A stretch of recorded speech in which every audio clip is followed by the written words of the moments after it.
Some eminent Nigerians in different chats with Vanguard yesterday dissected the state of the nation, President Muhammadu Buhari's acclaimed achievements in 2021, and proffered what must be done to save the country in 2022, especially as the 2023 general elections approach. Those who spoke to Vanguard include elder statesman and South-South leader Chief Edwin Clark, former political advisor to ex-President Olusegun Obasanjo, Chief Akin Osun Tokum, President of the Arewa Youth Consultative Forum (AYCF), Alhaji Yerima Shettima, and founder of the United Progressive Party (UPP), and a chieftain of the All Progressive Congress (APC), Chief Chekwas Okore. Chief Clark, a former Federal Commissioner for Information and leader of the Southern and Middle Belt Leaders Forum, said, "For terrorists to be fought as a common enemy, all Nigerians must resolve to live together in love and unity as equal partners, irrespective of religion, tribe, and ethnic group." In his New Year message, Clark stressed the need for all hands to be on deck to nip terrorism in the bud, because the death of any Nigerian is a loss to all of us, irrespective of the family he comes from. The SMBLF leader urged Nigerians to, in the spirit of the new year, irrespective of religion or ethnicity, to love thy neighbor as thyself, and as equal citizens with equal rights, devoid of envy and hatred. Clark said, "With joy and love, I congratulate you all for being part of the new year 2022. We thank the Almighty God for the survival of our country. Every Nigerian, irrespective religion or ethnicity, should love thy neighbor as thyself, as equal citizens with equal rights, void of envy and hatred. To do otherwise, the serious state of insecurity encompassing our country will only give us grief, hatred, and distrust, leading to dissatisfaction, bitterness, and threats to the unity of our country. We must therefore all resolve to live together in love and unity as equal partners and fight the terrorist as a common enemy, because the death of any Nigerian is a loss to all of us, irrespective of the family he comes from."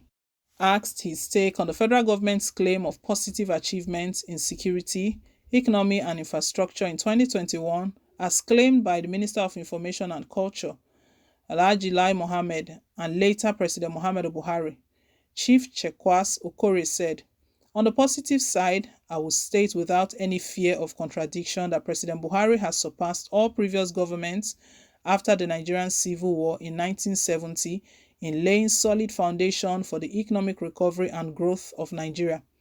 The milestone accomplishments recorded by the Buhari administration in national road network infrastructure, rail transportation, seaports, reconstruction and development, energy, and so on, have the combined capacity to expand the economy and create employment. The development in the agricultural sector is almost revolutionary. However, on the downside, the federal government has left much to be desired in national security despite the heavy investment made in the sector. But for the widespread insecurity in the country, Nigeria would have since attained food security. Corruption has become a national culture, while many Nigerians across board have proposed repeatedly the restructuring of the country's security architecture, including allowing for state police and community policing, but the government, for some unexplained reasons, has lacked the political willpower to drive the process. Nigeria has been far more divided along ethnic and religious lines than at any other time in the history of the country.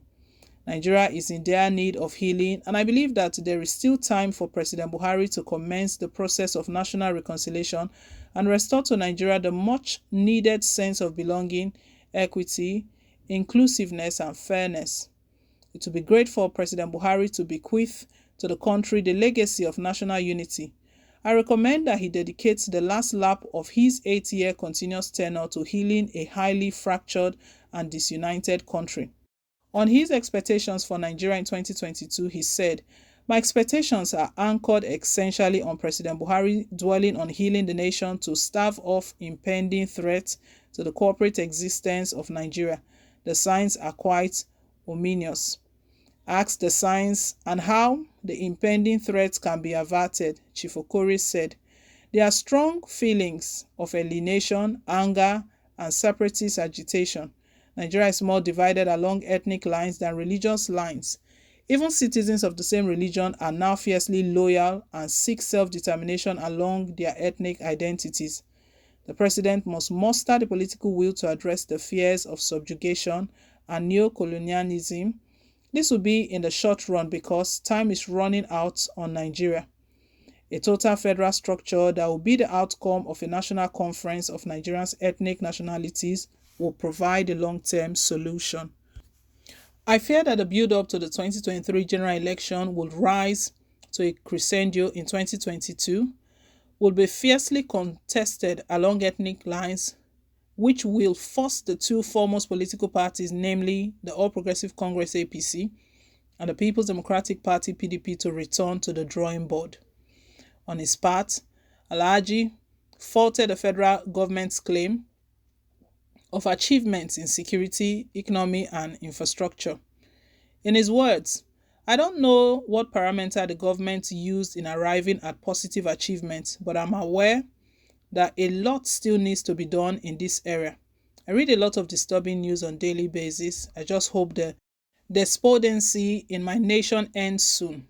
Without prejudice to what Minister Lai Mohammed claims, I believe a lot more needs to be done on safety and security.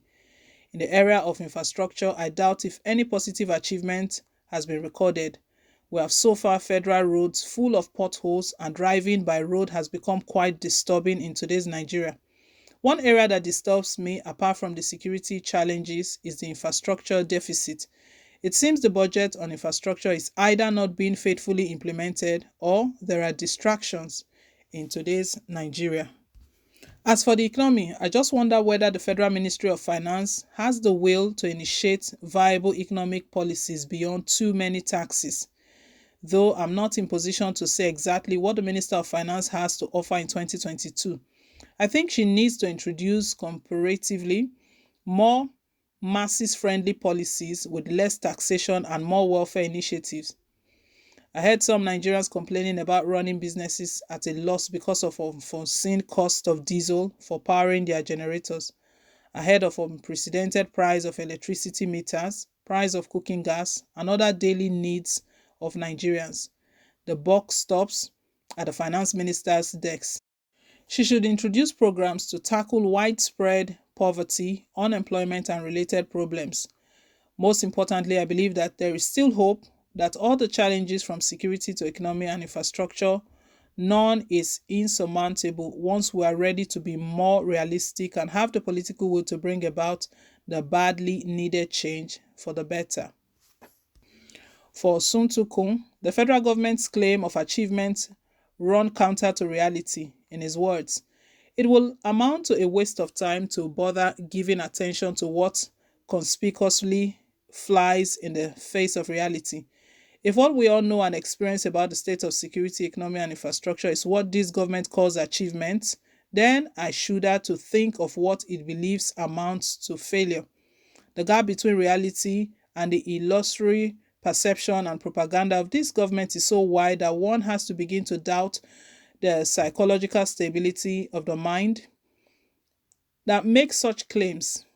Outlandish claims by top government officials are not surprising given the reputation they have acquired for often literally convincing themselves that black is white, and as such, no one gives any serious attention to their infantile propaganda disservice.